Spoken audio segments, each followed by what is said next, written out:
नमस्कार दोस्तों, स्वागत है आप सभी का आपके अपने YouTube चैनल अपनी क्लास में। दोस्तों, जैसा कि आप सब जानते हैं कि अब आपका जो RACAT का एग्ज़ाम है वो अब बहुत बहुत नज़दीक आ चुका है। दोस्तों, अब आपको इस एग्ज़ाम की तैयारी है वो करनी ही होगी।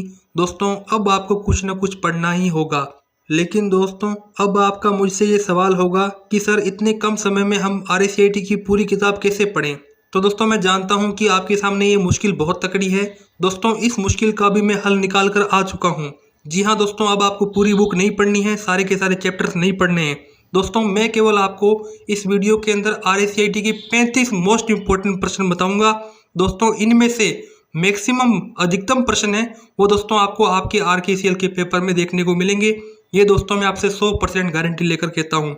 इसलिए अपने एग्ज़ाम को देने से पहले इन सभी प्रश्नों को जरूर पढ़कर जाना। दोस्तों, मेरा दावा है कि आपके इस एग्ज़ाम में बहुत ही अच्छे परसेंटेज है वो बनने वाले हैं। दोस्तों, तो चलिए अब हम देखते हैं हमारे इस RACAT के पेपर को। तो दोस्तों, आप देख सकते हैं हमारे इस RACAT के पेपर में कुल प्रश्नों की संख्या है वो है दोस्तों 35। और दोस्तों, आपका जो RKCL का एग्ज़ाम होगा उसमें भी 35 प्रश्न आपसे पूछे जाएंगे। और दोस्तों, आपको जो समय मिलेगा वो मिलेगा दोस्तों 1 घंटे का, यानी कि आपको 1 घंटे में टोटल 35 प्रश्न करने हैं। और दोस्तों, प्रत्येक प्रश्न 2 नंबर का रहेगा। तो इस हिसाब से देख सकते हैं इस पेपर के अधिकतम अंक क्या हैं, वो है दोस्तों 70, यानी कि दोस्तों 70 नंबर का पेपर है वो दोस्तों रहने वाला है। दोस्तों, तो चलिए अब हम देखते हैं हमारे इस पेपर का पहला प्रश्न। तो आप देख सकते हैं इसमें आपको कहा गया है कि निम्नलिखित में से कौन सॉफ्टवेयर नहीं है। तो दोस्तों, मैं आपको सबसे पहले बताना चाहूँगा कि सॉफ्टवेयर और हार्डवेयर होता क्या है। दोस्तों, सॉफ्टवेयर उस चीज़ को कहते हैं जिसे हम छू नहीं सकते, जैसे कि दोस्तों फेसबुक ऐप। दोस्तों, फेसबुक ऐप को हम छू नहीं सकते हैं, इस प्रकार से ये क्या है, एक प्रकार का सॉफ्टवेयर है। और दोस्तों, वहीं यदि मैं आपको हार्डवेयर के बारे में बताऊं तो दोस्तों वह चीज़ जिसे हम छू सकते हैं उसे क्या बोलते हैं, हार्डवेयर कहते हैं। जैसे कि यदि आपको हार्डवेयर का एग्जांपल बताऊं तो दोस्तों हार्डवेयर का एग्जांपल है कंप्यूटर के अंदर उपयोग होने वाला माउस। दोस्तों, आपने सबने माउस तो देखा होगा जिसकी सहायता से कंप्यूटर की जो डिस्प्ले है उसका जो कर्सर है वो दोस्तों बाएँ या दाएँ मुँह होता है। तो ये हमारे पास में क्या है, एक हार्डवेयर है। दोस्तों, इसमें आपको प्रश्न के अंदर बताना है कि सॉफ्टवेयर कौन सा नहीं है, यानी कि दोस्तों आपको एक हार्डवेयर डिवाइस है वो ढूंढ के निकालना है इन ऑप्शन में से। तो चलिए देख लेते हैं। ऑप्शन ए देखिए, ऑपरेटिंग सिस्टम। दोस्तों, तो जो ऑपरेटिंग सिस्टम है इसे हम छू नहीं सकते हैं, यानी कि दोस्तों ये हमारे पास में क्या है, एक प्रकार का सॉफ्टवेयर है। दोस्तों, बी ऑप्शन देखिए, कीबोर्ड। तो दोस्तों कीबोर्ड को हम छू सकते हैं, यानी कि ये क्या है, हार्डवेयर है। उसी के साथ दोस्तों लिनक्स। लिनक्स एक प्रकार का क्या है, ऑपरेटिंग सिस्टम है, तो इसे हम छू नहीं सकते, तो ये भी क्या है, सॉफ्टवेयर है। और दोस्तों इंटरनेट एक्सप्लोरर, तो ये क्या है दोस्तों, एक प्रकार वेब ब्राउज़र है जिसे हम छू नहीं सकते, तो ये भी क्या है, सॉफ्टवेयर है। दोस्तों, सॉफ्टवेयर कौन सा नहीं है, तो दोस्तों वो नहीं है कीबोर्ड, यानी कि ऑप्शन बी क्या है दोस्तों, बिल्कुल करेक्ट आंसर होने वाला है। आप देख सकते हैं उत्तर कीबोर्ड क्या है, बिल्कुल सही उत्तर है। दोस्तों, तो चलिए अब हम आगे देखते हैं। हमारे पास में अब इस पेपर का दूसरा प्रश्न आता है। इसमें आपसे कहा गया है कि निम्नलिखित में से कौन सा ऑप्शन ईमेल फोल्डर में नहीं होता। तो दोस्तों मैं आपको बता दूं, आपके पास में जो मोबाइल है उसमें दोस्तों ईमेल नामक एक ऐप है जिसका दोस्तों आइकन इस प्रकार से होता है, यानी कि दोस्तों आइकन के अंदर आपको एम दिखा हुआ मिलेगा। दोस्तों, तो आप जैसे ही अपने मोबाइल के अंदर ईमेल ऐप को ओपन करोगे तो दोस्तों आपको विभिन्न प्रकार के ईमेल फोल्डर है वो देखने को मिलेंगे। जैसे कि दोस्तों आपको सेंट मेल ऑप्शन है वो देखने को मिलेगा, जहां पर दोस्तों आपने जो मेल किसी व्यक्ति को सेंड किए हैं वो दोस्तों आपको मेल्स इस ऑप्शन के अंदर दिखाए जाएंगे। वहीं दोस्तों ट्रेस नामक ऑप्शन भी होता है, जहाँ पर दोस्तों आपने जितने भी मेल्स मिटाए हैं यानी कि डिलीट किए हैं वो दोस्तों आपको डिलीटेड मेल्स ट्रेश ऑप्शन के अंदर मिलेंगे। दोस्तों, इसी के बाद में आपके पास में एक स्पैम नामक ईमेल फोल्डर भी होता है, जहां पर दोस्तों ऐसे मेल्स होते हैं जो कि किसी हैकर ने भेजे हों, यानी कि दोस्तों बहुत ही खतरनाक मेल किसमें होते हैं, स्पैम के अंदर होते हैं। दोस्तों, तो इस प्रकार से हमारे इस प्रश्न के अंदर जो ईमेल ऐप के अंदर ईमेल फोल्डर दिए गए हैं वो हैं डी ऑप्शन और सी ऑप्शन और ए ऑप्शन। ये हमारे पास में क्या है, ईमेल फोल्डर के नाम हैं। जबकि दोस्तों ईमेल ऐप के अंदर रिसीव मेल किसी भी प्रकार का ईमेल फोल्डर नहीं है। दोस्तों, तो इस प्रकार से हमारे पास में जो करेक्ट आंसर क्या हो जाएगा दूसरे का, ऑप्शन नंबर बी। ये हमारे पास में रिसीव मेल क्या है, ईमेल फोल्डर नहीं होता। दोस्तों, तो चलिए अब आगे चलते हैं। हमारे पास में अब इस पेपर का तीसरा प्रश्न आता है। इसमें आपको कहा है कि निम्नलिखित में से कौन वोलेटाइल मेमोरी का एक उदाहरण है। सबसे उपयुक्त विकल्प का आपको चयन करना है। दोस्तों तो आप इस प्रश्न का उत्तर देने से पहले ये समझिए कि वोलेटाइल मेमोरी क्या होती है। तो दोस्तों वोलेटाइल मेमोरी का हमारे पास में एक ही एग्जाम्पल है, वो है दोस्तों रैम। क्या है दोस्तों? रैम हमारे पास में वोलेटाइल मेमोरी का एग्जाम्पल है, जिसकी फुल फॉर्म होती है रैंडम एक्सेस मेमोरी। और दोस्तों जो हमारे पास में नॉन वोलेटाइल मेमोरी है, उसका दोस्तों एग्जाम्पल है रोम। क्या है दोस्तों?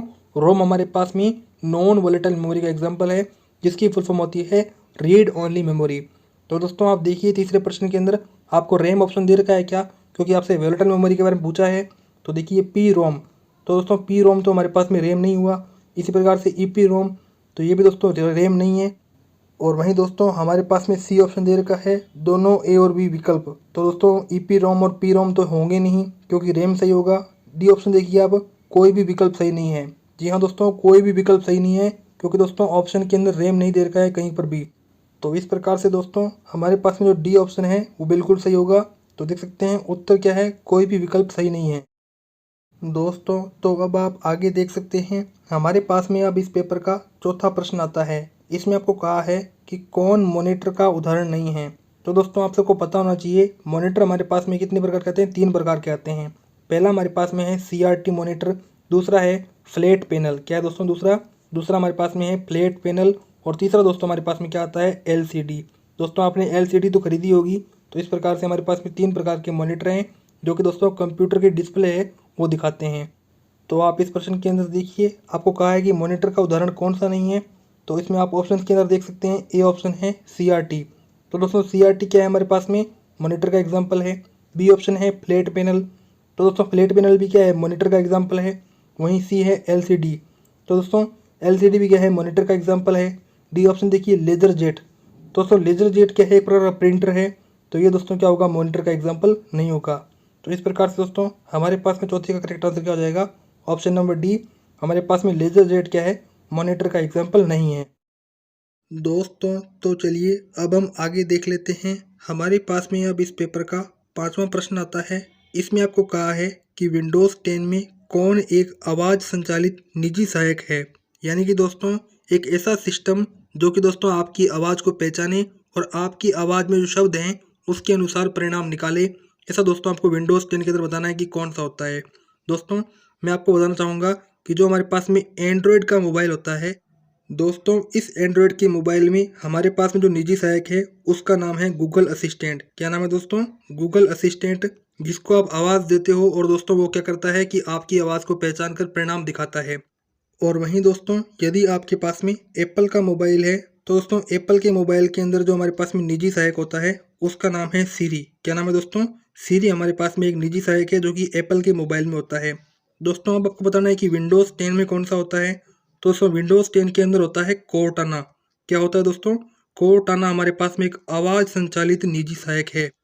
दोस्तों इस प्रकार से हमारे पास में जो विंडोज़ 10 के अंदर निजी सहायक है जो कि आपकी आवाज़ को पहचानता है और परिणाम दिखाता है, उसका नाम दोस्तों है कोर्टाना। तो इस प्रकार से हमारे पास में 5वें के अंदर ऑप्शन है वो करेक्ट होगा। तो आप देख सकते हैं उत्तर दोस्तों कोर्टाना क्या है? बिल्कुल सही है।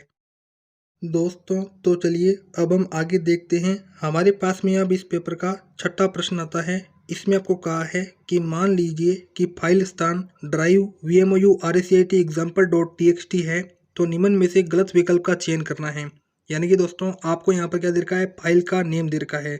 और दोस्तों इस डी का तात्पर्य क्या है? इस डी का तात्पर्य है ड्राइव। दोस्तों तो चलिए हम देखते हैं 6ठे प्रश्न के ऑप्शंस को। तो आप देख सकते हैं ए ऑप्शन है डी ड्राइव का नाम है।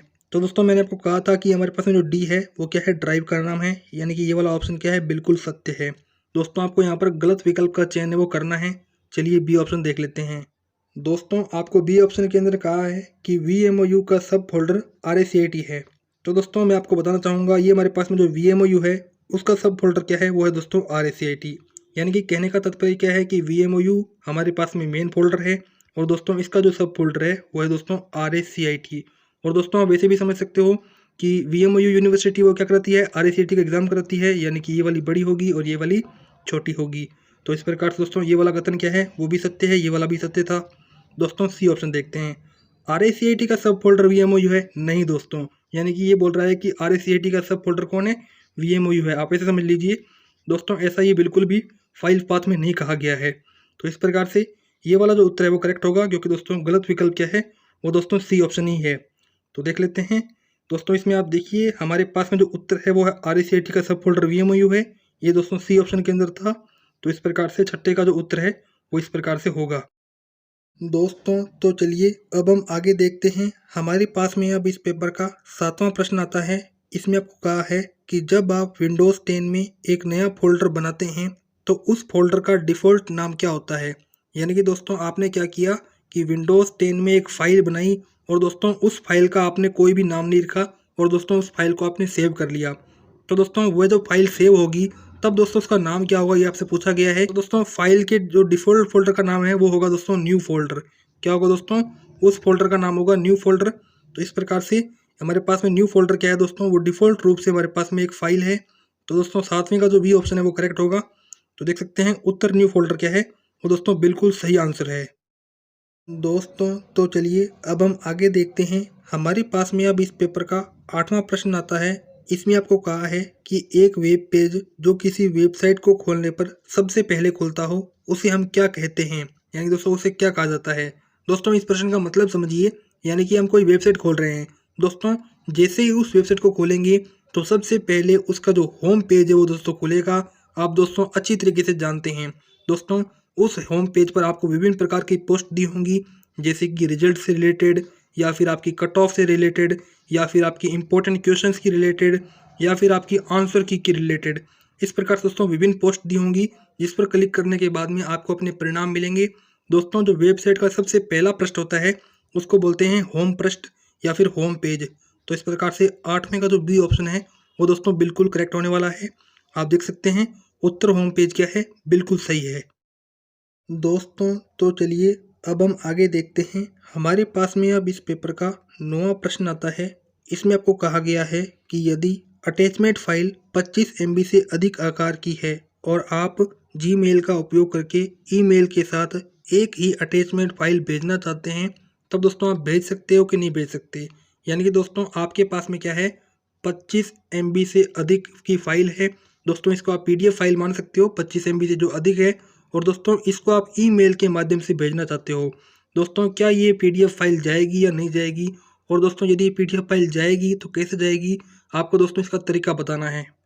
दोस्तों तो यहाँ पर मैं आपको बता देना चाहता हूँ कि यदि आपकी PDF फाइल 25 MB से अधिक है और दोस्तों इस फाइल को यदि आप ईमेल के माध्यम से भेजना चाहते हैं तो दोस्तों आपको यहाँ पर गूगल ड्राइव की सहायता है वो लेनी होगी। यानी कि दोस्तों आपको गूगल ड्राइव का लिंक है वो ईमेल में डालना होगा। उसके साथ दोस्तों आप क्या कर सकते हो, 25 MB से अधिक फाइल है वो दोस्तों किसी अन्य व्यक्ति को भेज सकते हो। तो देखिए इसमें कहा गया है कि आप गूगल ड्राइव लिंक का उपयोग कीजिए। इसकी सहायता से दोस्तों आपका जो 25 MB से अधिक PDF फाइल है वो दोस्तों जीमेल के अंदर चली जाएगी किसी दूसरे व्यक्ति को। तो देख सकते हैं 9वें का जो ए ऑप्शन है वो करेक्ट होना चाहिए। चलिए देख लेते हैं। हमारे पास में जो उत्तर है वो ये है कि आप गूगल ड्राइव लिंक का है वो उपयोग कीजिए। इससे दोस्तों आपकी जो फाइल है वो यहाँ पर ईमेल पर शेयर हो जाएगी। दोस्तों तो अब आप आगे देखिए। हमारे पास में अब इस पेपर का 10वां प्रश्न आता है। इसमें आपको कहा है कि निम्नलिखित में से कौन ऑनलाइन बैंकिंग का लाभ नहीं है। यानी कि दोस्तों जो ऑनलाइन बैंकिंग हम घर बैठे करते हैं अपने मोबाइल द्वारा, उसका दोस्तों लाभ कौन सा नहीं है ये आपको बताना है। तो दोस्तों आप ऑप्शन ए देखिए, आप इसे किसी भी समय 24/7 उपयोग कर सकते हैं। जी हाँ दोस्तों, ये तो सबसे बड़ा लाभ है क्योंकि ये बैंक के चक्कर नहीं काटने पड़ेंगे, और साथ ही दोस्तों बैंक तो शाम को बंद हो जाता है, इसलिए दोस्तों हम रात को भी ट्रांजैक्शन कर सकते हैं, अपनी बैंक की संपूर्ण जानकारी देख सकते हैं। दोस्तों तो इस प्रकार से हमारे पास में जो ए ऑप्शन है वो दोस्तों नेट बैंकिंग का लाभ होने वाला है। चलिए अब बी ऑप्शन देखते हैं। इसमें आपको कहा है इसमें दूसरों की तुलना में कम समय लगता है। जी हाँ दोस्तों, आप बैंक में जाओगे और दोस्तों ऑफलाइन तरीके से कोई भी ट्रांजैक्शन जानना चाहोगे या फिर पैसे की लेन देन करना चाहोगे तो दोस्तों आपको समय लगेगा। और दोस्तों यदि आप मोबाइल द्वारा ही ट्रांजैक्शन कर लेते हो, यानी दोस्तों आप नेट बैंकिंग का यूज़ करके ट्रांजैक्शन करते हो, तो उसमें आपको समय है वो निश्चित रूप से कम लगेगा। यानी कि ये क्या है, नेट बैंकिंग का दोस्तों यूज है। दोस्तों तो चलिए अब हम 10वें प्रश्न का सी ऑप्शन देख लेते हैं। इसमें आपको कहा है कि ऑनलाइन बैंकिंग से धन है वो दोस्तों तुरंत प्राप्तकर्ता के खाते में स्थानांतरित हो जाता है। यानी कि दोस्तों आपने क्या किया कि किसी व्यक्ति का RS 199 का रिचार्ज किया, और दोस्तों वह जो रिचार्ज है वो किसी व्यक्ति के पास में नहीं पहुंचा, और दोस्तों आपके जो रुपए हैं वो आपके खाते से कट गए। दोस्तों अब क्या ये जो रुपए हैं वो आपके खाते में फिर से आएंगे? दोस्तों जी हाँ, यदि आपने ऑनलाइन बैंकिंग का यूज किया है तो ये जो रुपए हैं वो दोस्तों तुरंत प्राप्तकर्ता को मिल जाएंगे। तो देख सकते हैं सी ऑप्शन के अंदर कहा भी गया है कि धन को तुरंत प्राप्तकर्ता के खाते में स्थानांतरित कौन करता है, तो दोस्तों वो करता है ऑनलाइन बैंकिंग। तो ये दोस्तों क्या है, ऑनलाइन बैंकिंग का लाभ है। तो दोस्तों इस प्रकार से ए, बी और सी ये दोस्तों ऑप्शंस क्या हैं, ऑनलाइन बैंकिंग के लाभ होने वाले हैं। निश्चित रूप से दोस्तों डी ऑप्शन गलत होगा। देख लेते हैं, आप सिस्टम को डीमॉड्यूलेट और मॉड्यूलेट कर सकते हैं। दोस्तों ये हमारे पास में क्या है, ऑनलाइन बैंकिंग का लाभ नहीं है। दोस्तों इस प्रकार से हमारे पास में जो 10वीं का करेक्ट आंसर है वो क्या हो जाएगा, ऑप्शन नंबर डी। तो देख सकते हैं आप सिस्टम को डीमॉड्यूलेट और मॉड्यूलेट नहीं कर सकते। ये दोस्तों हमारे पास में 10वीं का बिल्कुल सही उत्तर होने वाला है। दोस्तों तो चलिए अब हम आगे देखते हैं। हमारे पास में अब इस पेपर का 11वां प्रश्न आता है। इसमें आपको कहा है कि नीचे दी गई जो तालिका है इसमें आपको सही मिलान है वो करना है। यानी कि दोस्तों ये जो आपको तालिका दे रखी है 1 2 3 4, इसमें आपको सही मिलान करना है। तो दोस्तों जो हमारे पास में गूगल क्रोम होता है वो हमारे पास में क्या है, एक प्रकार का वेब ब्राउजर का उदाहरण है। यानी कि दोस्तों पहले का क्या हो जाएगा, क्यू हो जाएगा। पहले का दोस्तों क्या हो जाएगा, क्यू। OTP दोस्तों OTP यानी कि वन टाइम पासवर्ड। और दोस्तों ये क्या है, हमारे पास में ऑनलाइन लेन देन में सुरक्षा के लिए एक अतिरिक्त प्रामाणिकता है। यानी कि दोस्तों ये क्या हो जाएगा, दूसरे का पी हो जाएगा। भीम दोस्तों भीम क्या है, हमारे पास में एक मोबाइल वॉलेट है। तो देखिए एस के अंदर कहा है कि ये एक मोबाइल वॉलेट का उदाहरण है। वहीं दोस्तों चौथे देखिए www.amazon.in, तो ये हमारे पास में ई कॉमर्स वेबसाइट के उदाहरण है। यानी कि इस पर आप क्या कर सकते हो, कोई सामान खरीद भी सकते हो और कोई सामान बेच भी सकते हो। तो इस प्रकार से हमारे पास में क्या हो जाएगा, QPSR। ये दोस्तों हमारे पास में करेक्ट सीक्वेंस है। चलिए देख लेते हैं। हमारे पास में देखिए QPSR ये क्या दोस्तों, पहले का Q, दूसरे का P, तीसरे का S और चौथे का R। ये दोस्तों डी ऑप्शन के अंदर है। तो इस प्रकार से हमारे पास में 11वें का डी ऑप्शन दोस्तों बिल्कुल करेक्ट होने वाला है। जैसे दोस्तों आपको मैंने ऊपर मिलान करके भी दिखा दिया है, यदि आपको ये समझ नहीं आ रहा। दोस्तों तो अब आप आगे देख सकते हैं। हमारे पास में अब इस पेपर का 12वां प्रश्न आता है। इसमें आपको बताना है कि निम्नलिखित में से POS और UPI के सही पूर्ण रूप का चयन करें। यानी कि दोस्तों आपको POS और UPI की सही फुल फॉर्म है वो बतानी है। दोस्तों यहीं पर आपको बता देना चाहता हूँ, POS की होती है पॉइंट ऑफ सेल और दोस्तों UPI की होती है यूनिफाइड पेमेंट इंटरफेस। क्या होती है दोस्तों, POS की होती है पॉइंट ऑफ सेल और UPI की होती है यूनिफाइड पेमेंट इंटरफेस। चलिए दोस्तों ऑप्शंस देख लेते हैं। दोस्तों तो आप इस प्रश्न के अंदर सी ऑप्शन देख सकते हैं। इसमें आपको POS की फुल फॉर्म बता रखी है, पॉइंट ऑफ सेल। ये दोस्तों हमारे पास में क्या है, POS की फुल फॉर्म है। और वहीं दोस्तों हमारे पास में जो UPI की फुल फॉर्म है वो है दोस्तों यूनिफाइड पेमेंट इंटरफेस। ये दोस्तों आपको मैं पहले बता चुका हूँ। तो इस प्रकार से हमारे पास में जो सी ऑप्शन है दोस्तों बिल्कुल करेक्ट होगा। तो आप देख सकते हैं ये हमारे पास में इसका बिल्कुल करेक्ट आंसर है। दोस्तों तो चलिए अब हम आगे चलते हैं। हमारे पास में अब इस पेपर का 13वां प्रश्न आता है। इसमें आपको कहा है कि निम्नलिखित में से कौन सा MWC पोर्टल का एक उदाहरण है। तो दोस्तों सबसे पहले मैं आपको MWC की फुल फॉर्म है वो बताना चाहता हूँ। दोस्तों MWC की फुल फॉर्म होती है मैसिव ओपन ऑनलाइन कोर्सेज। यानी कि दोस्तों ये एक प्रकार के ऑनलाइन कोर्सेज हैं जो कि विद्यार्थियों द्वारा पढ़े जाते हैं और इन्हें दोस्तों विद्यार्थी हैं वो परचेज करते हैं। दोस्तों MWC जो कोर्सेज हैं उसका यदि मैं आपको एग्जाम्पल बताऊं तो वो दोस्तों है उडासिटी। ये हमारे पास में एक प्रकार का ऑनलाइन कोर्सेज है। तो इस प्रकार से 13वें का जो ई ऑप्शन है वो दोस्तों बिल्कुल करेक्ट होने वाला है। तो आप देखिए उत्तर उडासिटी क्या है, बिल्कुल सही उत्तर है। दोस्तों तो चलिए अब हम आगे देखते हैं। हमारे पास में अब इस पेपर का 14वां प्रश्न आता है। इसमें आपको कहा है कि निम्न में से कौन सी जानकारी आधार कार्ड से संबंधित नहीं है। तो चलिए दोस्तों देखते हैं ऑप्शन ए को। इस ऑप्शन ए के अंदर कहा है व्यक्ति का नाम। तो दोस्तों व्यक्ति का नाम किस में होता है, आधार कार्ड में होता है। वहीं दोस्तों फोटोग्राफ, दोस्तों फोटोग्राफ भी आधार कार्ड में लगी होती है। दोस्तों सी ऑप्शन है आइरिस स्कैन। तो दोस्तों आपने जब आधार कार्ड बनवाया होगा तो आपकी आंखों की फ़ोटो है वो भी ली होगी।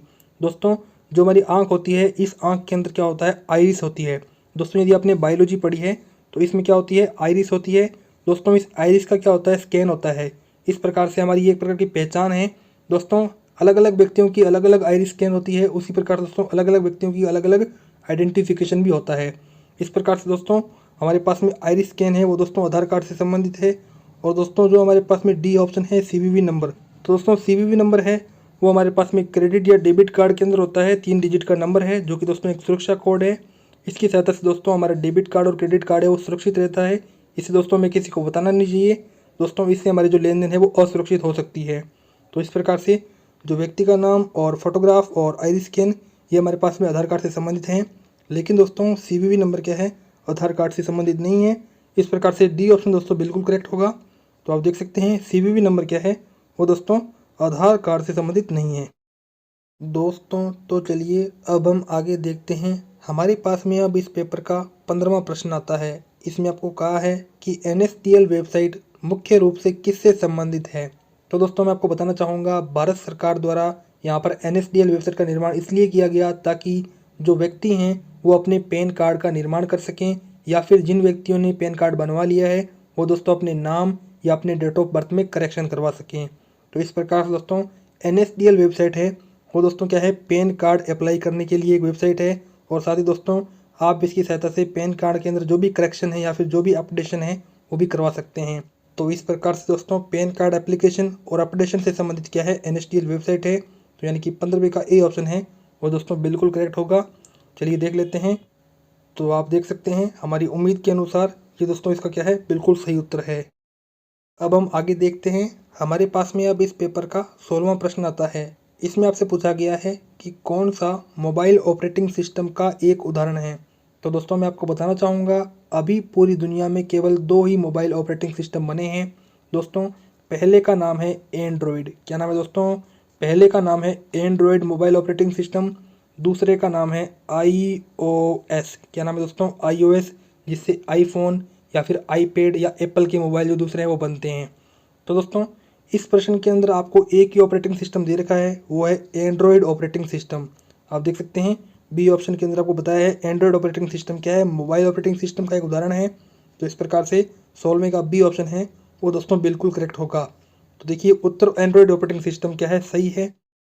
दोस्तों तो अब आगे हमारे पास में इस पेपर का सबसे सिंपल प्रश्न आता है 17वां। इसमें आपसे कहा है कि गूगल मैप्स का उपयोग क्या है। तो दोस्तों गूगल मैप्स आपने ज़िंदगी में एक ना एक बार ज़रूर चलाया होगा। दोस्तों गूगल मैप्स का यूज़ कब होता है, जब आप कोई ना कोई रास्ता भटक गए हो और दोस्तों आप किसी अपनी मंजिल में जाना चाहते हो। दोस्तों गूगल मैप क्या करता है, स्थान का पता लगाता है, यानी कि स्थान का पता लगाने के लिए गूगल मैप्स का यूज करते हैं। तो इस प्रकार से 17वें का जो ए ऑप्शन है वो करेक्ट होगा। तो देखिए गूगल मैप की सहायता से स्थान का पता है वो दोस्तों लग जाता है, यानी कि आप किसी डेस्टिनेशन पर जाना चाहते हैं तो दोस्तों आप जा सकते हो। जैसे कि आप ख्वाजा की नगरी में जाना चाहते हो, अजमेर में, अजमेर दरगाह में जाना चाहते हो, तो दोस्तों गूगल मैप पे आप लिखना है ख्वाजा गरीब नवाज KGN। तो दोस्तों आपको वो जो नगरी है ख्वाजा की वो मिल जाएगी, अजमेर दरगाह पर आप पहुँच जाओगे।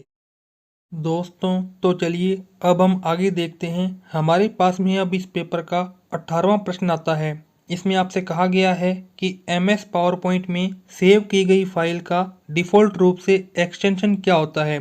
तो दोस्तों आप सब जानते हैं कि MS पावर पॉइंट में क्या बनती है। दोस्तों MS पावर पॉइंट में प्रेजेंटेशन बनती है। ये दोस्तों आपको मैं बात बार बार कहता हूँ क्योंकि दोस्तों इंपॉर्टेंट है, क्योंकि आपको पता ही नहीं होगा कि पावर पॉइंट में क्या बनता है तो फिर आपको पावर पॉइंट जानने का कोई मतलब ही नहीं है। इसलिए दोस्तों पावर पॉइंट में प्रेजेंटेशन बनती है या फिर वीडियो बनती है, और दोस्तों प्रेजेंटेशन के अंदर क्या होती है, स्लाइड्स होती है। दोस्तों अब आपसे पूछा है कि ये जो प्रेजेंटेशन है इसका फाइल एक्सटेंशन। दोस्तों तो मैं आपको बताना चाहूँगा कि जो MS पावर पॉइंट है उसके अंदर जो प्रेजेंटेशन होती है उसका यहाँ पर डिफ़ॉल्ट रूप से एक्सटेंशन होता है, वो होता है .pptx। यानी कि दोस्तों आपकी जो प्रेजेंटेशन है वो दोस्तों इस नाम से सेव होगी। और दोस्तों MS वर्ड के अंदर क्या बनती है, डॉक्यूमेंट बनती है। तो इस हिसाब से दोस्तों वहाँ पे जो फाइल एक्सटेंशन है वो है docx. इस प्रकार से ये MS वर्ड का फाइल एक्सटेंशन और ये हमारे पास में MS पावर पॉइंट का फाइल एक्सटेंशन। तो इस प्रकार से दोस्तों 18वें का जो करेक्ट आंसर है वो क्या हो जाएगा यहाँ पे, ऑप्शन नंबर डी। जी हाँ दोस्तों, ऑप्शन डी क्या है, बिल्कुल सही उत्तर है। दोस्तों तो अब आप आगे देखिए। हमारे पास में अब इस पेपर का 19वां प्रश्न आता है। इसमें आपसे कहा है कि MS पावर पॉइंट में स्लाइड के किसी टेक्स्ट या ऑब्जेक्ट पर प्रभाव उत्पन्न करना क्या कहलाता है। तो दोस्तों मैंने आपको कहा था कि MS पावर पॉइंट में प्रेजेंटेशन होती है, प्रेजेंटेशन में क्या होती है, स्लाइड होती है। ये दोस्तों आपसे कहा गया है। अब आपको ये बताना है कि स्लाइड के अंदर कोई टेक्स्ट है, ठीक है। जैसे कि दोस्तों मैं स्लाइड लेता हूँ और उसमें एक टेक्स्ट लिखता हूँ, उस टेक्स्ट का नाम है RACIT, ठीक है दोस्तों। उस टेक्स्ट का क्या नाम है, RACIT। ये हमारे पास में पूरी स्लाइड है। दोस्तों इस टेक्स्ट के अंदर मेरे को क्या करना है, कोई प्रभाव उत्पन्न करना है। तो दोस्तों उस प्रभाव उत्पन्न करने की प्रक्रिया उसे क्या कहेंगे, दोस्तों उसे कहेंगे एनिमेशन। दोस्तों एनिमेशन की सहायता से क्या होगा, ये RACIT अब सीधा लिखा हुआ है ना, तो ये उल्टा हो जाएगा, ठीक है दोस्तों। इसको हम रोल आउट भी कर सकते हैं। तो इस प्रकार से दोस्तों ये क्या है, कोई ना कोई प्रभाव है, यानी कि दोस्तों गोल चक्कर हो जाएगा या फिर टेढ़ा मेढ़ा हो जाएगा, लेफ्ट राइट अप डाउन। तो ये हमारे पास में क्या है, एक प्रकार का एनिमेशन है जो कि दोस्तों हम स्लाइड में उत्पन्न कर सकते हैं। दोस्तों तो इस प्रकार से 19वें का जो करेक्ट आंसर है वो क्या हो जाएगा, ऑप्शन नंबर ए, एनिमेशन। दोस्तों तो चलिए अब हम आगे चलते हैं। हमारे पास में अब इस पेपर का 20वां प्रश्न आता है। इसमें आपसे कहा है कि निम्न में से कौन सा कथन असत्य है, यानी कि दोस्तों आपको गलत कथन का चयन करना है। चलिए दोस्तों ऑप्शन ए देखते हैं। इसमें आपको कहा है कि MS पावर पॉइंट के अंदर जो प्रेजेंटेशन होती है उसमें पहली स्लाइड से आरंभ कर सकते हैं।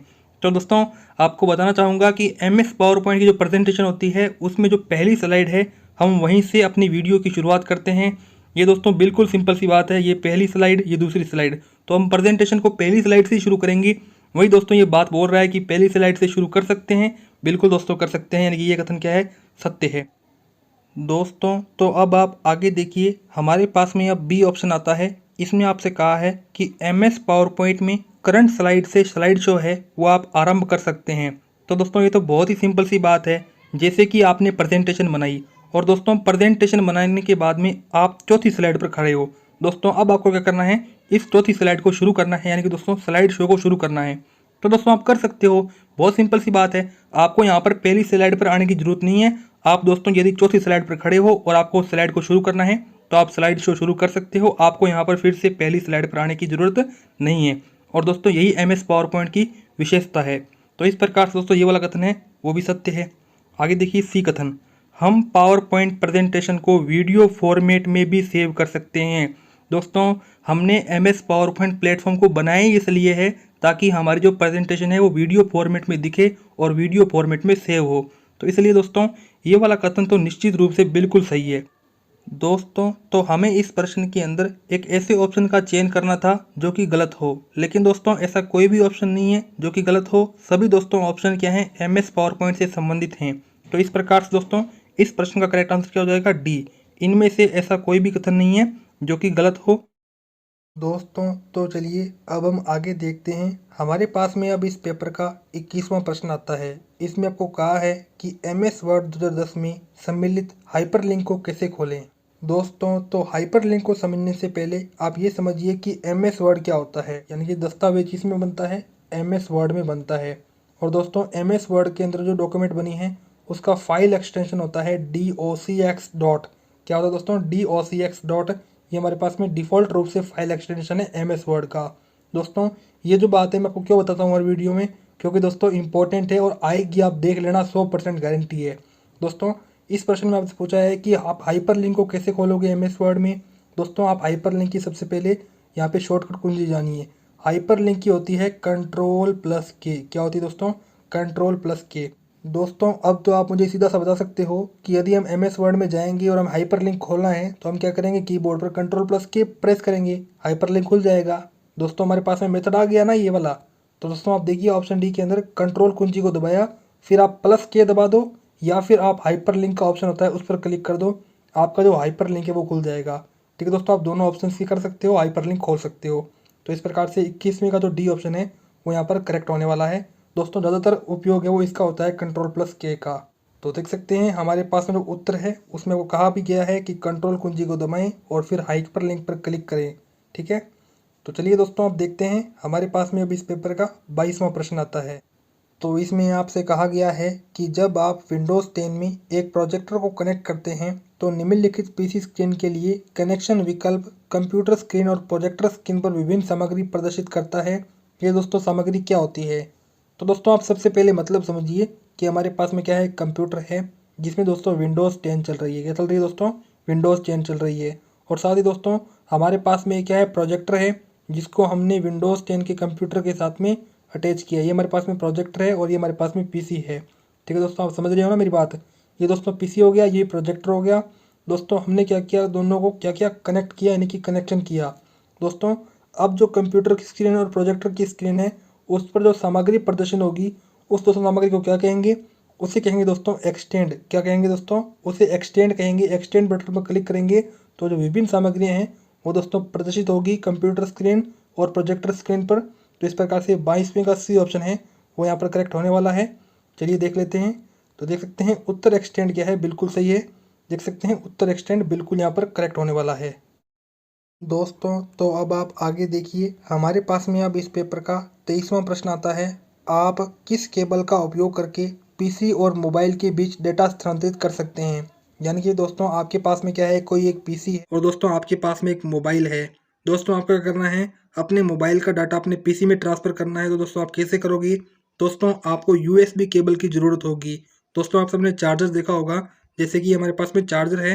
दोस्तों इस चार्जर के साथ में एक वायर आती है। जिस प्रकार दोस्तों आपका ये चार्जर है और इसके साथ एक वायर आती है। दोस्तों इस वायर को आप क्या करते हो कि अपने मोबाइल में लगाते हो। तो दोस्तों ये जो हमारे पास में वायर है, इसको आपको अलग कर लेना है। ये हमारे पास में यूएसबी केबल है। ये दोस्तों क्या करेगी, आपके मोबाइल का डाटा पीसी में ट्रांसफ़र करेगी।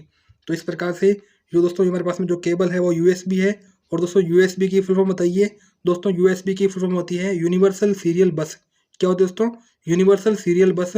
उसी प्रकार से दोस्तों यूआरएल भी एक फुल फॉर्म है, यूनिफॉर्म रिसोर्स लोकेटर। तो आप कंफ्यूज मत होना, दोनों ही नाम यू से शुरू होते हैं। तो इस प्रकार से दोस्तों 23वीं का ए ऑप्शन है वो बिल्कुल करेक्ट होने वाला है। दोस्तों तो चलिए अब हम आगे देखते हैं। हमारे पास में अब इस पेपर का 24वां प्रश्न आता है। इसमें आपको कहा है कि निम्नलिखित में से सही कथन का चयन करें। यानी कि दोस्तों आपको सही ऑप्शन का चयन करना है। तो ऑप्शन ए देखिए, आप एमएस ऑफिस में दस्तावेज को पीडीएफ प्रारूप में सेव कर सकते हैं। दोस्तों मैंने आपको कहा था कि एमएस वर्ड बहुत इंपॉर्टेंट है, इसमें दस्तावेज यानी कि डॉक्यूमेंट बनता है। और दोस्तों इस डॉक्यूमेंट को आप पीडीएफ में सेव कर सकते हो। ये दोस्तों आपको मैं हर बात वीडियो में बताता था। और दोस्तों ये जो बात है वो अब क्वेश्चन के अंदर भी पूछ ली गई है। तो आप देखिए इसमें वो कहा है कि एमएस वर्ड है उसमें दस्तावेज बनती है और इस दस्तावेज को आप पीडीएफ रूप में सेव कर सकते हो। तो दोस्तों ये वाला जो कथन है, ए ऑप्शन, ये बिल्कुल सही कथन है। देखिए इसमें आपको कहा है कि आप एमएस ऑफिस में दस्तावेज को पीडीएफ के रूप में सेव कर सकते हो। ये हमारे पास में करेक्ट उत्तर है। तो इस प्रकार से ए ऑप्शन दोस्तों करेक्ट होने वाला है। वैसे बी ऑप्शन देख लेते हैं। आप F6 कुंजी का उपयोग करके एक प्रस्तुति शुरू कर सकते हैं। नहीं दोस्तों, आप F6 कुंजी का उपयोग करके आप स्लाइड शुरू नहीं कर सकते। तो ये वाला कथन गलत। सी ऑप्शन देखिए, आप MS वर्ड 2010 में फॉर्मूला बार का उपयोग करके एक फॉर्मूला लिख सकते हैं। तो दोस्तों मैं आपको कई बार कह चुका हूँ कि जो फॉर्मूला वगैरह लिखे जाते हैं वो लिखे जाते हैं MS एक्सेल में। तो ये वाला कथन भी क्या है, बिल्कुल गलत हो गया। डी ऑप्शन देखिए, आप MS ऑफिस 2010 में पेज ओरिएंटेशन को बोल्ड सेट कर सकते हैं। नहीं दोस्तों, आप पेज ओरिएंटेशन को बोल्ड सेट नहीं कर सकते, क्योंकि दोस्तों पेज ओरिएंटेशन दो ही प्रकार के होते हैं, पोर्ट्रेट और लैंडस्केप। ये दोस्तों ये वाला कथन भी क्या हो गया, गलत हो गया। तो जो पहला ए ऑप्शन है वो दोस्तों बिल्कुल सही कथन है MS वर्ड 2021 के बारे में। दोस्तों तो चलिए अब हम आगे देखते हैं। हमारे पास में अब इस पेपर का 25वां प्रश्न आता है। इसमें आपसे कहा है कि कौन सा MS वर्ड 2010 में एक प्रकार का पैराग्राफ अलाइनमेंट है।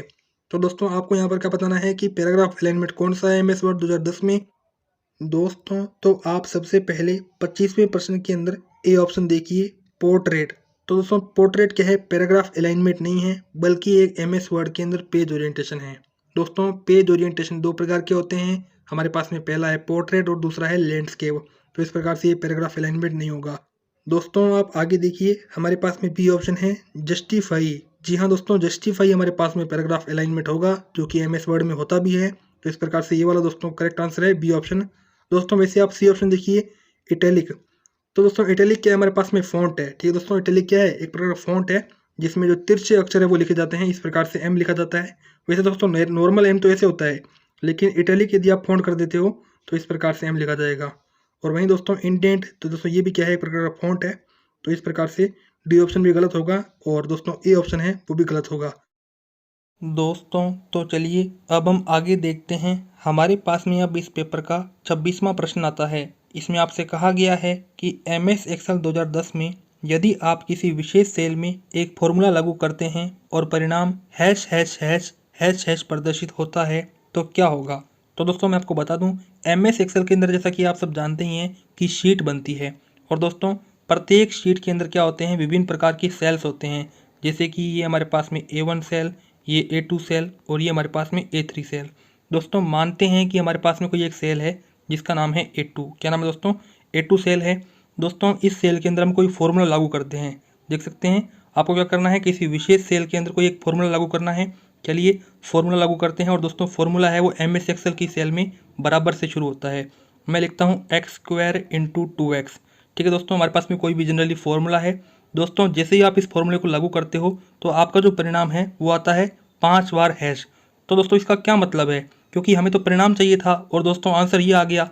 तो इसका मतलब क्या हुआ दोस्तों, इसका मतलब ये हुआ कि फॉर्मूले का जो परिणाम है वो सेल में प्रदर्शित करने के लिए बहुत बड़ा है। यानी कि दोस्तों परिणाम इतना बड़ा आ गया कि सेल छोटी पड़ गई। जी हाँ दोस्तों, परिणाम इतना बड़ा आ गया कि ये वाली जो सेल है वो छोटी पड़ गई, इसलिए दोस्तों परिणाम आया है hash hash hash hash hash. ठीक है दोस्तों, इस प्रकार से डी उत्तर है वो 26वें का करेक्ट होगा।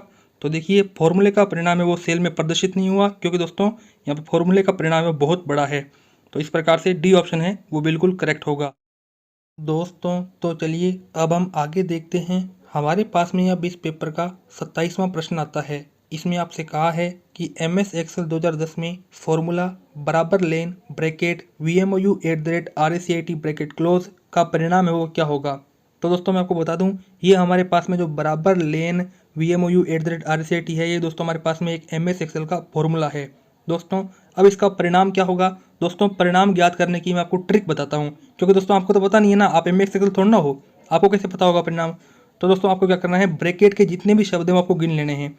जैसे कि VMOU @RACIT, दोस्तों इसमें टोटल 10 शब्द आ रहे हैं। कितने शब्द आ रहे हैं, 10 शब्द आ रहे हैं। तो इस प्रकार से इसका परिणाम क्या होगा, 10 होगा। जी हाँ दोस्तों, इसका रिजल्ट भी क्या होगा, 10 होगा। दोस्तों तो आप यहाँ पर ऑप्शन नंबर सी को देखिए, इसमें आपको 10 बता रखा है, तो ये हमारे पास में क्या है, इस फॉर्मूले का परिणाम है। तो देखिए हमारे पास में उत्तर क्या है, ये वाला करेक्ट होने वाला है। दोस्तों तो अब आप आगे देख सकते हैं। हमारे पास में अब इस पेपर का 28वां प्रश्न आता है। इसमें आपसे कहा है कि MS पावर पॉइंट 2010 में स्लाइड ट्रांजिशन और एनिमेशन इफेक्ट, इसके बीच में मूल अंतर क्या है। तो दोस्तों मैं आपको बताना चाहूँगा कि MS पावर पॉइंट के अंदर जो स्लाइड ट्रांजिशन होता है वो दोस्तों पूरी एक स्लाइड पर लागू होता है। जी हाँ दोस्तों, याद रखना, स्लाइड ट्रांजिशन पूरी स्लाइड पर लागू होता है, जबकि दोस्तों एनिमेशन इफेक्ट स्लाइड के अंदर जितने भी टेक्स्ट हैं उन पर लागू होता है। यानी कि दोस्तों ये पूरी स्लाइड पर लागू नहीं होता, बल्कि जो स्लाइड के अंदर टेक्स्ट हैं या फिर कोई भी आकृति है उस पर दोस्तों लागू होता है। दोस्तों तो आप 28वें प्रश्न के अंदर ए ऑप्शन को देख सकते हैं, जो कि दोस्तों बिल्कुल करेक्ट आंसर है। इसमें आपको कहा भी गया है कि स्लाइड ट्रांजिशन को पूरी स्लाइड पर लागू किया जाता है। यानी कि दोस्तों जो स्लाइड ट्रांजिशन है वो दोस्तों हमारी पूरी एक स्लाइड पर लागू होती है, जबकि इसमें कहा गया है कि एक स्लाइड पर उपस्थित ऑब्जेक्ट, जैसे कि पाठ, पाठ का मतलब दोस्तों टेक्स्ट से है, यानी कि दोस्तों टेक्स्ट होते हैं जो स्लाइड के अंदर, उन पर लागू क्या होता है, वो दोस्तों एनिमेशन इफेक्ट लागू होता है। तो इसमें आप कहा गया है कि एक स्लाइड पर उपस्थित टेक्स्ट, आकृति, चित्र आदि पर एनिमेशन प्रभाव लागू होते हैं। यानी दोस्तों एनिमेशन इफेक्ट स्लाइड के अंदर उपस्थित ऑब्जेक्ट जैसे कि टेक्स्ट, आकृति और चित्र पर लागू होते हैं, जबकि स्लाइड ट्रांजिशन पूरी एक स्लाइड पर लागू होती है। तो इस प्रकार से दोस्तों हमारे पास में जो ए ऑप्शन है वो बिल्कुल करेक्ट होने वाला है। तो देख सकते हैं उत्तर हमारे पास में ये क्या है, MS पावर पॉइंट 2010 में स्लाइड ट्रांजिशन और एनिमेशन इफेक्ट है, उसके बीच का मूल अंतर है। दोस्तों तो चलिए अब हम आगे देखते हैं। हमारे पास में अब 29वां प्रश्न आता है। इसमें आपसे कहा गया है कि HDMI का पूर्ण रूप क्या है। यानी कि दोस्तों आपसे HDMI की फुल फॉर्म है वो पूछी गई है। दोस्तों आपको बता दूं, HDMI की फुल फॉर्म होती है हाई डेफिनेशन मल्टीमीडिया इंटरफेस। तो दोस्तों आप ऑप्शन सी देखिए, इसमें आपको कहा है हाई डेफिनेशन मल्टीमीडिया इंटरफेस क्या है, HDMI की करेक्ट फुल फॉर्म है। तो इस प्रकार से दोस्तों सी ऑप्शन है वो बिल्कुल करेक्ट होने वाला है। आप उत्तर देख सकते हैं, ये हमारे पास में HDMI की बिल्कुल सही फुल फॉर्म है। दोस्तों तो चलिए अब हम आगे देखते हैं। हमारे पास में अब इस पेपर का 30वां प्रश्न आता है। इसमें आपसे कहा गया है कि यदि कोई सिस्टम या मशीन दुर्भावनापूर्ण रूप से ट्रैफिक या सूचनाओं से भर जाती है जो इसे दुर्घटनाग्रस्त कर देती है, या उपयोगकर्ताओं के लिए सिस्टम का उपयोग दुर्गम हो जाता है, तो यह कौन सा हमला है। तो दोस्तों सबसे पहले आप इस प्रश्न को समझिए। देखिए दोस्तों, इस प्रश्न का सिंपल सा मतलब ये है कि आपके पास में कोई ना कोई एक कंप्यूटर है, जैसे कि हमारे पास में कंप्यूटर है, और दोस्तों इसका जो स्टोरेज है वो है हमारे पास में 128 GB। और दोस्तों आपने क्या किया, इसे 128 GB है वो पूरा का पूरा भर दिया। और दोस्तों इस 128 GB में से लगभग 10 GB क्या है, वो हमारे पास में एक ऐसी फाइलें हैं जो कि दोस्तों अनवांटेड फाइल्स है, जो कि कंप्यूटर के लिए दुर्भावनापूर्ण है, यानी कि खतरनाक है। दोस्तों अब ये जो यहाँ पर 10 GB की सूचनाएं हैं, इससे दोस्तों क्या होगा, कंप्यूटर दुर्घटनाग्रस्त हो जाएगा। तो दोस्तों इससे क्या होगा कि कंप्यूटर का उपयोग है वो दुर्गम हो जाएगा। ये दोस्तों एक प्रकार का हमला है, जो कि दोस्तों सूचनाओं से भरा होता है, ट्रैफिक होता है। दोस्तों ये हमारे पास में जो 10 GB है वो दोस्तों हमारे पास में एक ट्रैफिक है, जो कि दोस्तों एक प्रकार का हमला है। दोस्तों इस हमले को कहते हैं डेनियल ऑफ सर्विस हमला। तो इसमें आप देखिए बी ऑप्शन, इसमें आपको कहा गया है कि इस प्रकार का हमला डेनियल ऑफ सर्विस हमला कहलाता है, जो कि दोस्तों सूचनाओं से भरा होता है। तो इस प्रकार से बी ऑप्शन दोस्तों 30वें का बिल्कुल करेक्ट आंसर है। दोस्तों तो चलिए अब हम आगे देखते हैं। हमारे पास में अब इस पेपर का 31वां प्रश्न आता है। इसमें आपसे कहा गया है कि निम्न में से कौन सा सुरक्षित ब्राउजिंग के लिए एक अच्छा अभ्यास है। यानी कि दोस्तों आपको सुरक्षित ब्राउजिंग करनी है तो दोस्तों आपको क्या करना होगा ये आपको बताना है। दोस्तों माना कि आप गूगल क्रोम पर कोई एक चीज़ सर्च कर रहे हो। दोस्तों आप चाहते हो कि मुझे उस चीज़ का परिणाम है वो गूगल पर मिल जाए, और दोस्तों आप ये भी चाहते हो कि जो मेरी ब्राउजिंग है वो भी सुरक्षित रहे पूरी सिक्योरिटी के साथ। तो दोस्तों आपको क्या करना होगा, तो इसमें आप ऑप्शन नंबर ए देखिए, एंटीवायरस ना चलाएं। नहीं दोस्तों, यदि आपको सुरक्षित ब्राउजिंग करनी है तो आपको एंटीवायरस चलाना होगा। तो इस प्रकार से दोस्तों सुरक्षित ब्राउजिंग के लिए एक अच्छा अभ्यास नहीं है। बी ऑप्शन देखिए, अपने सॉफ्टवेयर को अपडेट ना करें। नहीं दोस्तों, यदि आपको गूगल क्रोम पर सुरक्षित ब्राउजिंग करनी है तो आपको गूगल क्रोम को अपडेट करना होगा, प्ले स्टोर से फिर से यहाँ पर अपडेट करना होगा। तो इस प्रकार से दोस्तों ये वाला क्या है, ये वाला भी एक अच्छा अभ्यास नहीं है सुरक्षित ब्राउजिंग के लिए। दोस्तों ऑप्शन सी देखिए, सार्वजनिक या मुफ्त वाईफाई से बचें। जी हाँ दोस्तों, ये वाला एक बहुत बढ़िया सुरक्षित ब्राउजिंग के लिए अच्छा अभ्यास है। क्योंकि दोस्तों आप क्या करते हो कि कोई भी मुफ्त वाईफाई देखा नहीं और अपने इंटरनेट को जोड़ लेते हो और मुफ्त वाई का मज़ा लेते हो। लेकिन दोस्तों ये मज़ा कभी कभी आपको महंगा भी पड़ सकता है। क्योंकि दोस्तों कई हैकर ऐसे होते हैं जो कि अपना वाईफाई फ्री ऑफ कॉस्ट देते हैं और दोस्तों आपका जितना भी डाटा है वो खुद रख लेते हैं। तो इस प्रकार से दोस्तों यदि आपको सुरक्षित ब्राउजिंग करनी है तो दोस्तों आपको सार्वजनिक या मुफ्त वाईफाई है उससे बचना होगा। तो इस प्रकार से दोस्तों ये क्या है, सुरक्षित ब्राउजिंग के लिए एक अच्छा अभ्यास है। तो दोस्तों यहाँ पर जो सी ऑप्शन है वो करेक्ट होगा। देखते हैं डी ऑप्शन को। इसमें आपको कहा है कि गोपनीयता नीति को ना पढ़ें। नहीं दोस्तों, कोई भी ब्राउज़र यूज कीजिए, आप गूगल क्रोम कीजिए, सफारी कीजिए, फायरफॉक्स कीजिए, इंटरनेट एक्सप्लोरर कीजिए, कोई भी कीजिए दोस्तों, लेकिन उसकी टर्म्स एंड कंडीशन को जरूर पढ़िए। क्योंकि दोस्तों कई हैकर ऐसे होते हैं जो कि अपनी टर्म्स एंड कंडीशन में ही बता देते हैं कि ये ऐप कैसा है। तो इस प्रकार से आपको terms and condition her app की पढ़नी है, उसके बाद में ही दोस्तों सुरक्षित ब्राउजिंग है वो आप कर सकते हो। तो इस प्रकार से दोस्तों सुरक्षित ब्राउजिंग के लिए जो अच्छे अभ्यास नहीं है वो दोस्तों ए, बी और डी नहीं है, जबकि दोस्तों सी ऑप्शन क्या है, सुरक्षित ब्राउजिंग के लिए एक अच्छा अभ्यास है। तो देख सकते हैं ये वाला उत्तर क्या है, हमारे पास में बिल्कुल सही आंसर है। तो चलिए दोस्तों अब हम आगे देखते हैं। हमारे पास में अब इस पेपर का 32वां प्रश्न आता है। इसमें आपसे कहा गया है कि प्रेजेंटेशन का जो संग्रह है वो क्या कहलाता है। तो दोस्तों आप सबको पता होगा कि प्रेजेंटेशन कहाँ बनती है, वो दोस्तों बनती है पावर पॉइंट में। कहाँ बनती है दोस्तों, पावर पॉइंट में प्रेजेंटेशन बनती है। और दोस्तों मैंने आपको कहा था प्रेजेंटेशन किससे बनती है दोस्तों, प्रेजेंटेशन बनती है स्लाइड से। किससे बनती है दोस्तों, बहुत सारी स्लाइडें मिलकर प्रेजेंटेशन बनाती है। यानी कि दोस्तों प्रेजेंटेशन का जो संग्रह है वो क्या होगा दोस्तों, स्लाइड्स होगा। तो इस प्रकार से 32वें का करेक्ट आंसर क्या हो जाएगा, ऑप्शन नंबर डी, स्लाइड्स। दोस्तों तो चलिए अब हम आगे चलते हैं। हमारे पास में अब इस पेपर का 33वां प्रश्न आता है। इसमें आपसे कहा है कि कौन राजस्थान सरकार द्वारा क्लाउड आधारित भंडारण समाधान है। तो दोस्तों आपको बताना है कि राजस्थान सरकार द्वारा क्लाउड आधारित भंडारण समाधान कौन सा खोजा गया है। तो दोस्तों मैं आपको बता दूं, राजस्थान सरकार ने हाल ही में राजस्थान ई वॉलेट लॉन्च किया है, जो कि दोस्तों क्लाउड आधारित भंडारण समाधान है। दोस्तों इस पर आप क्या कर सकते हो, इस पर अपना कोई भी डॉक्यूमेंट आप पा सकते हो। जैसे कि राजस्थान के अंदर जो मूल डॉक्यूमेंट होते हैं, मूल निवास हो गया, जन आधार कार्ड हो गया, आय प्रमाण पत्र हो गया या जाति प्रमाण पत्र हो गया। दोस्तों समस्त डॉक्यूमेंट आपको राज ई वॉलेट पर मिल जाने वाले हैं। दोस्तों इस प्रकार से 33वें का जो करेक्ट आंसर है वो क्या हो जाएगा, ऑप्शन नंबर ए।